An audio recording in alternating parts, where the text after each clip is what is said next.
নির্বাচন কমিশনের অনেক কর্মকর্তা একটি নির্দিষ্ট দলের পক্ষে হেলে পড়েছে বলে অভিযোগ করেছেন জামায়াত ইসলামীর সহকারী সেক্রেটারি জেনারেল ইহসানুল মাহবুব জুবায়ের।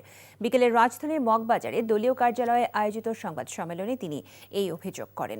তিনি জানান, বিষয়টি লিখিতভাবে নির্বাচন কমিশনকে জানানো হয়েছে। লেভেল প্লেইং ফিল্ড নিশ্চিত করা না হলে নির্বাচন গ্রহণযোগ্য হবে না বলেও তিনি মন্তব্য করেন। তিনি অভিযোগ করেন, বিভিন্ন জেলায় জামায়াতের নারী কর্মীদের উপর হামলা হয়েছে। পাশাপাশি ঢাকা ১৭ আসনে কয়েকটি সরকারি ব্যাংকের কর্মকর্তারা একটি দলের পক্ষে নির্বাচনী প্রচারে অংশ নিচ্ছে, যা সম্পূর্ণভাবে আইনের লঙ্ঘন। তিনি আরও অভিযোগ করেন, দলটির শীর্ষ নেতাদের উপর ধারাবাহিকভাবে সাইবার হামলা চালানো হচ্ছে এবং এসব হামলায় ভারতীয় কিছু ম্যালওয়্যার ব্যবহার করা হয়েছে বলে তিনি দাবি করেন।